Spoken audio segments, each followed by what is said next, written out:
And so you are holy. So what does that mean to you? As I was preparing this one, that's a pretty big one. I'm holy, you are holy, we are holy. And what does that mean to us? Have we ever internalized what that might really look like for each and every one of us? Mary Cincy does a class on Wednesday nights, every other Wednesday during potluck, and we've been talking about the language of kindness. How do we express that language of kindness even with our training? And as we look at each other, we do this little exercise in our class where you want to stand up? Well, we'll share what we do. But Mary will direct us to stand up, and then we take our fingers and we poke each other in the head. Would you like to show us what we do? First, we draw the name of God over the person's body, the name G-O-D. And then as we sit with that and envision that we are God beyond the body, beyond any light, just encompassing all that is, and then touching each person on the forehead and saying, image of God. So I'd like to invite all of you to stand if you'd like, and just stand next to someone or partner up. If you feel comfortable doing this, I'd just like to share this little experience with you. Recognizing that we are all the image of God. Image of God. Image of God. And you just look into each other's eyes and feel that. Thank you, Mary. But as we begin to explore ourselves and we're able to take on that belief system, that behavior system, and you can sit down when you're finished if you'd like. As we begin to take that on and own it, and someone can look us in the eyes and share with us and you can see it in their eyes and their love for us, that they know we're holy. And that I know you're holy. And we can share that with each other. It really becomes kind of powerful. And then we talk about have the authority and power to do. What is authority and power? And when we get into how to speak unity, when we get into other things like I'm going to be talking about today, Bringers of the Light by Neil Donald Walsh, we have this authority, and it's ours, that when we know we're living in authenticity and we are able to bring forth just pure goodness of us knowing who we are, we do have an authority that arises within us, and that authority is more powerful than anything we can imagine. We don't have to ask for it from anyone. We know when we are doing the work and we are learning and we are growing and we are expanding and we are full of love, we need authority from no one in this room or out in that world, because we know we're living the principles that we're learning and expanding. And do we have to have it right all the time? Right, what's right and wrong? Doesn't right and doesn't truth change from a capital T to a large T, as we talk about all the time? That small t might be a perspective that we have, but if we're being guided by spiritual principles, we will be guided to use that truth where it is here and now, where it can harm no one, where it can only love, and where it can only expand. Next, please. Stay in meditation. I got a real big hit on this, and I've been getting it so much. And then I heard it from, may I share, Maxine? Yesterday, Maxine and I went, along with Brent, we have our first Saturday hike, and we went hiking yesterday, and it was a wonderful experience. Thank you, Brent, if you're in here. But Maxine, would you share with me what you were hearing on meditation? Well, I listened to a lot of different speakers or people out there in the new consciousness or and what I consistently am hearing in the last Abraham Hicks workshop that I went to in Atlanta back in April, the whole workshop had to do with meditating. I'd never heard that out of Abraham before, but every person who got up in the hot seat, so their response was meditate. And what I believe is happening, and this started happening about a year or so ago to me, I would be in a space and I'd be in meditation, but when I would come out of my meditation, tell me if any of you can relate to this. I didn't feel like I needed to come out of the meditation in order to still perform my regular duties, to go to work, to pick up a piece of paper and write, to eat my food. I believe we are moving into a time dimensionally, transdimensionally, where we can stay in meditation all the time and allow that love and that energy to flow through us, and we don't have to come out of meditation. We're not going to fall asleep driving. We're going to be very aware while we're driving.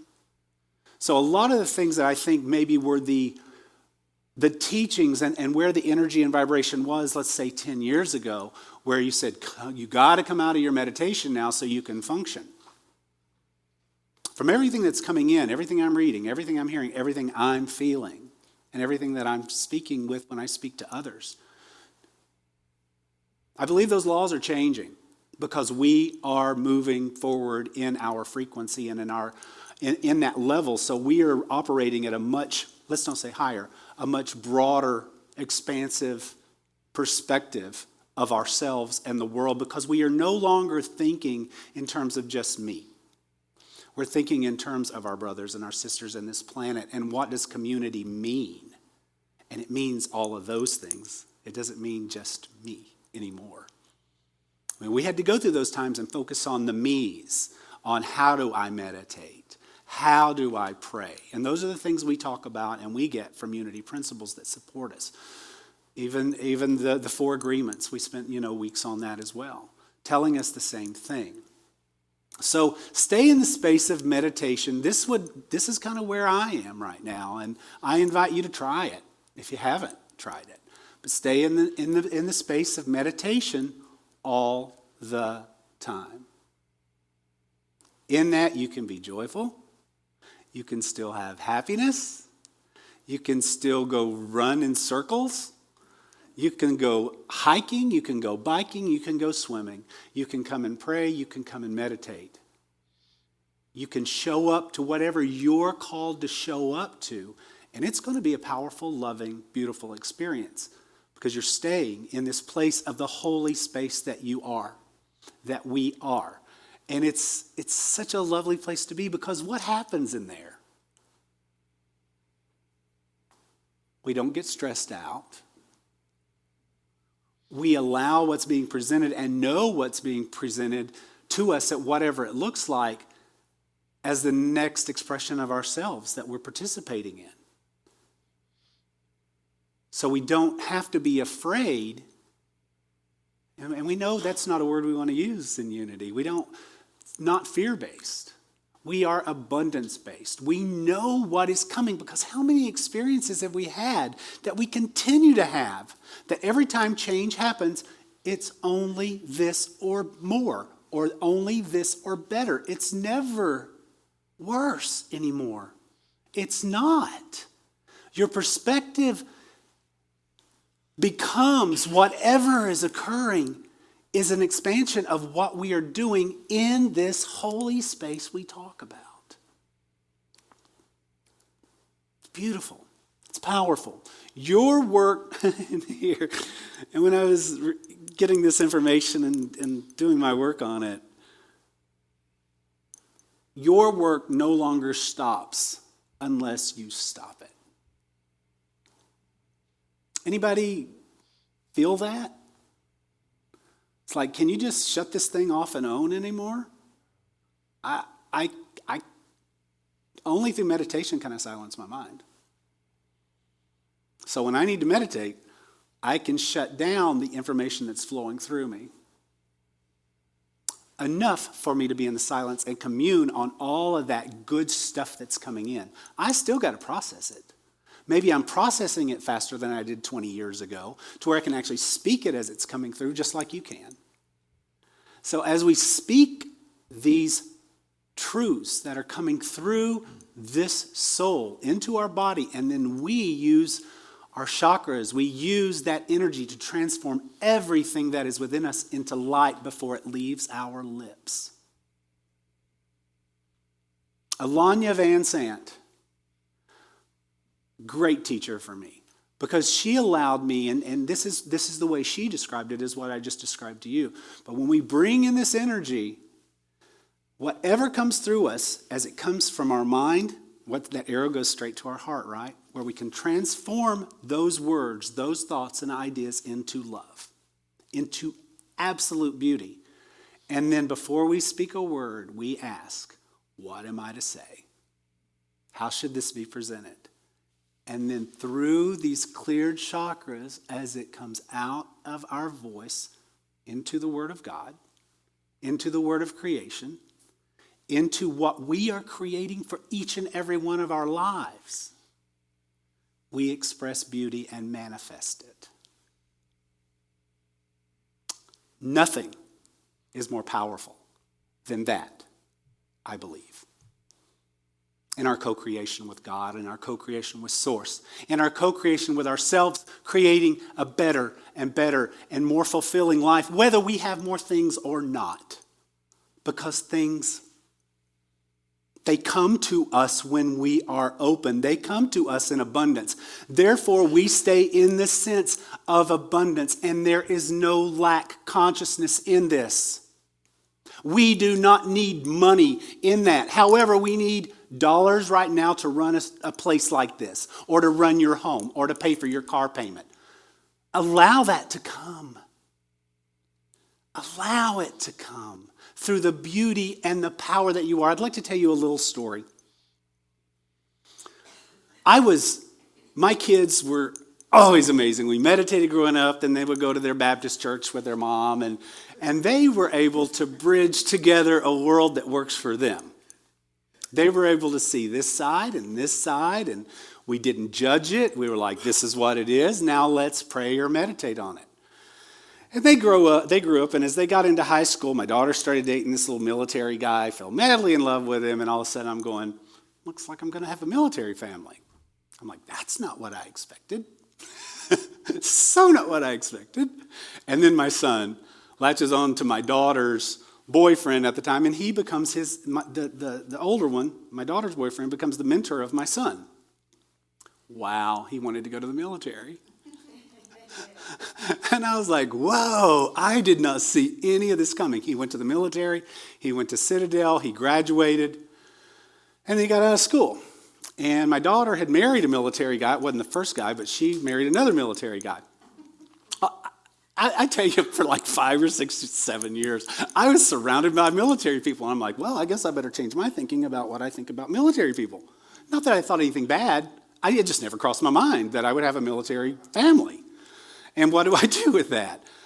Well, what was so interesting is as they started getting their lives settled, my son, well, I'll start with my daughter, she had always been into horses, and the job that she manifested was a job in natural medicine for animals. So she visits all the veterinary clinics and works with them, giving them natural medicines for animals, which is awesome. And she rides horses, and she speaks to horses, and she breaks horses the kind and loving and gentle way, not like spanking them and doing all those things that you have to do. But she's learned to take her passion and use that in her life, and that is following up her abundance in that sense of the word. My son, he started making, so I'm becoming a shaman necklace guy now, because my son's making all these amazing pieces of glass-blown jewelry. So I had this military son that comes out of college, and his perspective was, this is not what I want to do. I'm so glad I went to military college, but I don't want to do that. I want to be an artist, and I want to blow glass. So he's blowing these beautiful pieces of glass now. And we even talked about creating a little currency, like a little family currency in silver, because he can work with that kind of stuff. And I'm like, how fun is this? But the creativity that is coming out of him, all of a sudden, this girl comes and visits last week, and I'm talking about the military history, how it's kind of blown my mind. And she goes, wow, I've never known him for anything but an artist. And I'm like, wow, isn't that cool?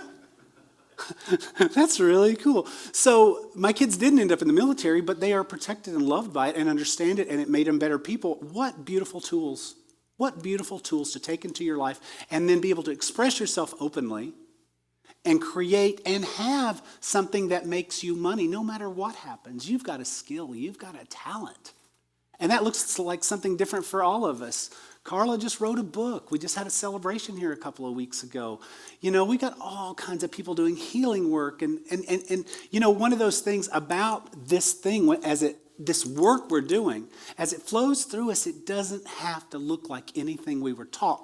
However, all of those tools that we got while we were working those regular jobs and trying to maneuver our way into what we're becoming are very valuable. Are very valuable. So let's not dismiss anything we have ever done in the past, how we did it, how we choose to do it in the future, what guidance we're given to do it. Let's use it as the gift that it is. Next, please.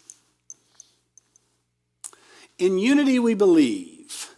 How to speak unity. I'd like to share this book with you, a page in this book, a couple of pages in this book. Better and Best. You can read this, and Jennifer, if you can keep up with this as I kind of read through, because I'm going to be looking down at my book. Do we believe yesterday was better than today? No. We believe the best is yet to come. Life is forever unfolding and ever changing. Evolution implies that the change coming will be for the better. Reverend Jack Boland, former Unity Ministry in Detroit, stated, "Don't ever let your good be the enemy of your best." What does that say? Does it think, because sometimes maybe we think we've reached our pinnacle of goodness and all that we can do, and therefore, using what good I know, I'm not going to change. I'm not going to allow my even better to come out because we think we're doing that so well. Whoa, what a trap is that? And this is a unity teaching. We often settle because we want to stay comfortable and we're determined to keep things the same. We're determined because it's working. It's comfortable, right? And what is it that's happening? Every time we feel stretched a little bit, it causes us a pause, and then we have to breathe, and then we get to expand into that a little bit more, and it makes us even better. It opens our minds. And we're determined to keep things the same. We resist the natural flow of life, for life is change. This is unity, people. This is what unity teaches us. In holding on to the good, we often miss opportunities to experience the amazing. If we are not open to the possibilities around the corner, we may only realize a small fraction of our potential.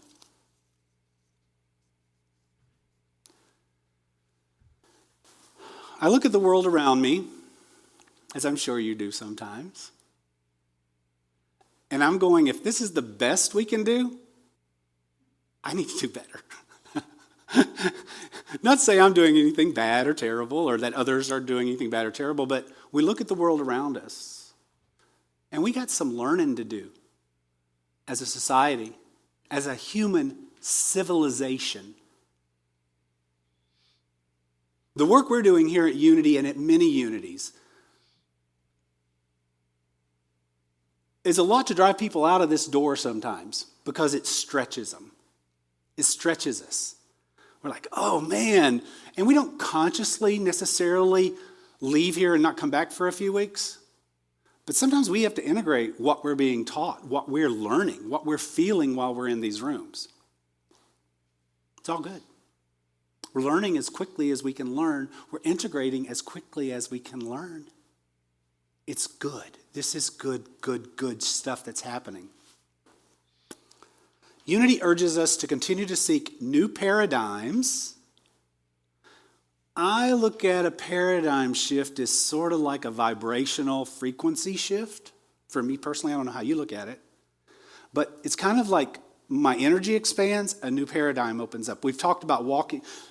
We've had in previous talks where like we open up that door, and when we have that paradigm shift, We walk through that door there. We know what's in this room. We know these signs are here. We know some of these people, and they sing, and we interact together, and we can understand sort of what's going on in this room, right? But what happens when we have a paradigm shift? We open up that door and we walk into the next room, and it's just a bunch of white walls. Or it's a bunch of other things that are in there that we don't necessarily, we've never seen them before. We don't know what they mean. So our education, our wisdom from our past will guide us into some of those areas that will make it make more sense to us. But do we know it yet? We might have an understanding and a knowing that has come through us as to where I'm heading in my life. But until we're stepping in it, once we step into it, there's going to be some new stuff that shows up and we're like, ooh, what do I do with that? What does it mean? And then we just sleep on it and we ask. How do we get the answer? We ask the question. Universe, God, source, divine, show me what this means. Then the answers begin to come through us. We begin to get the grasp on it because we have awakened our conscious to the question. Our consciousness has been sparked. Our unconsciousness can no longer sleep in that because we've asked the question. So we begin to wake ourselves up. Next, please. Okay, let's just stay there. We're not ready for that yet.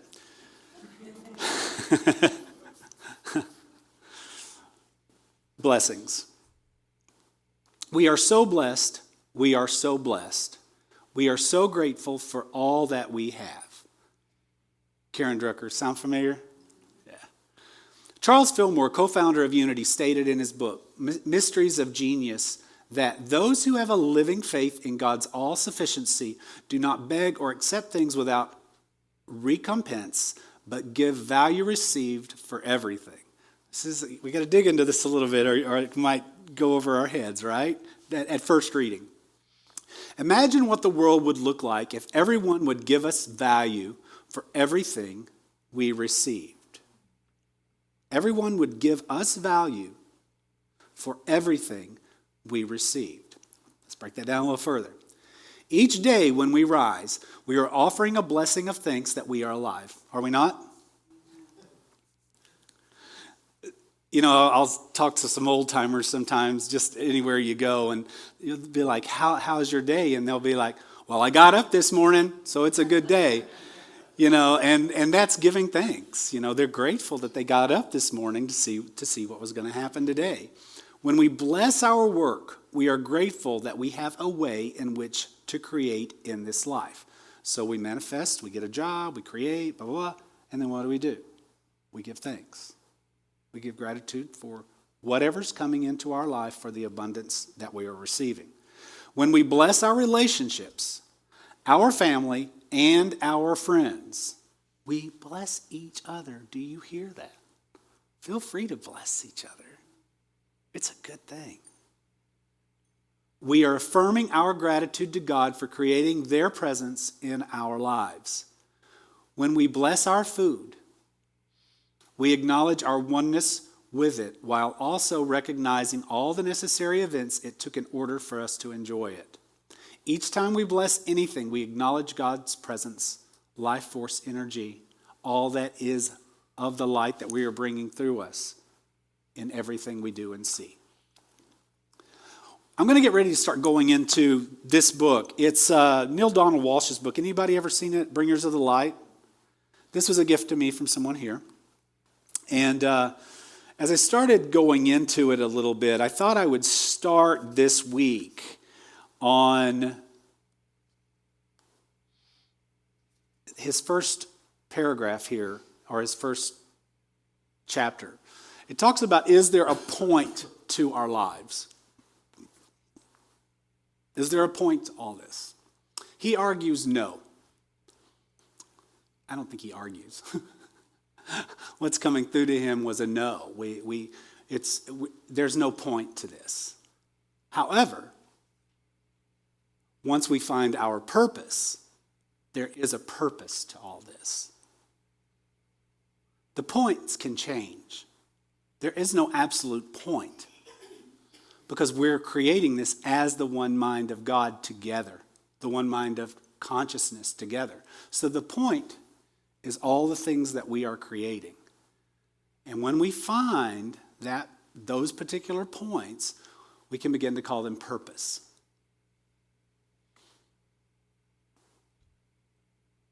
I look at my life and I go, what is my purpose? I finally got mine. I got it, and I kept getting it. But sometimes it would fall apart.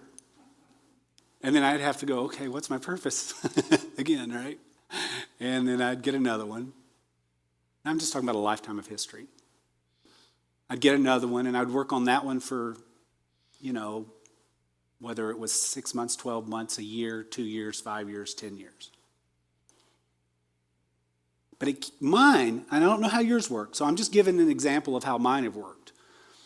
We can look at the trends and the patterns in each of our lives, and usually they're kind of the same. It just looks different for our lives. Mine happened to be community. Mine happened to be learning what community is from the time I was about 22 years old, and actually trying to understand how we can learn to all work together and love each other and move forward in our holiness so that we can create a better world. I have big thoughts when I pray, when I meditate, because one of the things that I have been taught and that I believe is that Source God used me to whatever I am supposed to be used for, and I am putting no limits on that. So my hope would be, if I'm called to do world work in some way, standing right here, projecting that energy, whatever that may look like, it's not up to me. But I know my purpose, and my purpose is helping to build community, helping to build, but in building community, we have to do a lot of stuff, don't we? We have to learn how to communicate. We have to learn how to love each other. And the old programming, we talk about this a lot, doesn't always serve us in building community because we learn it a certain way. And when we learn it a certain way, it worked for us then. And it might work for us again. But it's changing. And as we do this amazing work, our purpose becomes more and more pointed in a direction the older we get, the more of life experience we have. We begin to get pointed in these directions that say, oh, all of that led to today. Now, do I know this is the end of it? No. I have no idea. All I know is that for me personally, I'm placed in a community of people like you. So I just ask, what am I to do here? And that's when all of you people, all of us people, begin to bring our gifts forward. And we're sharing them in here in everything we do. We're sharing those gifts of prayer, of healing, of health products that we sell, and food and vegetable and organics and all of these amazing things, the way we want to live. Whatever that is to you, I don't care. I don't care. I applaud you. And as a community, I want to inspire you, and I want you to inspire me. And I want each of us to inspire each other so that we can reach out and really create a different world. Do you know what happened last night and today? And I say these things because we got to get our butts in gear. There's no more pussyfooting around. Our work doesn't stop unless we stop it. The consciousness on this planet is changing. Mother Earth is waking up. The sun sent an EMP which knocked out all of South America today. We know these things are coming, right? So if all of our power was knocked out today, well, that certainly wouldn't be working. There is no fear here. Things are changing. We are building community right here. And we need you. We want you. We call upon the holiness and the light that you are to assist us. And if you're drawn here, I ask you to say, what is my purpose here? What am I doing back in my community, down where you guys live? Or if you move up here, when you move up here, what that's going to look like. Wherever you're called, it's time to do your work. So we've set up, and we had We've had several board meetings. We've been working on a process for 8 months now, trying to find a way to govern us. A way that works for absolutely everyone, where every single one of us have a voice. There are the old ways we've learned, like expertise, and we can use this stuff to our ability. Robert's Rules of Order. We learned that way. My personal expression of Robert's Rules of Order, it has worked. It worked when I was in my fraternity. It worked in businesses. It worked all of those times in my life. But as I got older, I started being introduced to forms of governance like dynamic governance, like holacracy, where everybody had a voice. Everybody has a voice. And I'm not dogging anything we've learned in the past, but what I'm saying is we're changing. There are new forms of governance where we are learning to reprogram ourselves and learn to speak in a different way so we can work together in community, because the time will come in South America where they're going to say, we got to join together in communities because we have no power today. Or maybe for a week, or maybe for 3 years, or maybe it doesn't come back on. I don't know. But it's real. And we have a basis. We have a family here. And I'm calling on you, each and every one of you, to look at this as your family, because we are going to need each other.